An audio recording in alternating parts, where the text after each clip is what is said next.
Interopérabilité, un mot un peu compliqué pour quelque chose de très important. Imaginons 2 secondes que nos 4 opérateurs de téléphonie mobile ne soient pas interopérables.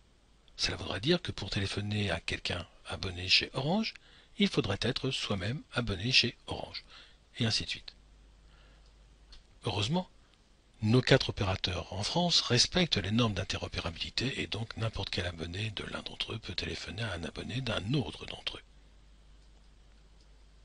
Alors en informatique, la question se pose aussi. Vous recevez un document qui ne s'ouvre pas, vous le signalez à votre expéditeur, qui s'étonne, mais ça ne résout pas le problème. Pour ouvrir un document reçu par quelqu'un, pour travailler à plusieurs, on pourrait se dire on va avoir le même logiciel. Mais cela nous priverait du choix des logiciels. Rien qu'en traitement de texte, il y en a tellement. On pourrait se dire, on va prendre 2 logiciels compatibles. Ah oui, mais si on travaille à 2, c'est relativement simple. Si on travaille à 4 ou 5 avec des logiciels différents, vérifier les compatibilités de tous ces logiciels ne sera pas simple.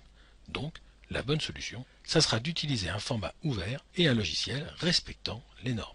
Nous avons parlé dans un des modules précédents d'extension et de format. L'extension permet de trouver le format. On s'est posé la question du format pour l'affichage, la lecture, le travail, la modification. Mais une notion importante, c'est la notion de format propriétaire. C'est le format qui est propriété d'une entreprise qui a déposé ou racheté des brevets et qui pose des restrictions à l'utilisation. Par exemple, vous serez amené à payer des royalties si vous voulez utiliser ce format, si vous voulez créer un logiciel utilisant ce format. Ça, c'est le format d'AutoCAD, le format de Word, PSD, format des images de Photoshop, AI, de Adobe Illustrator, 3ds pour le logiciel 3D Studio. Et puis, par opposition, on a des formats ouverts, c'est-à-dire des formats dont les spécifications sont publiques et qui ne font l'objet d'aucune restriction à l'utilisation. Le HTML, par exemple, le format du web, ceci est un format pour le traitement de texte, Open Document Text, pour les images, vectoriel ici pour SVG. Et donc, un logiciel qui va respecter les normes d'interopérabilité sera compatible non seulement avec le logiciel de mon voisin, mais avec tout logiciel existant ou à venir qui va respecter les normes. Finalement,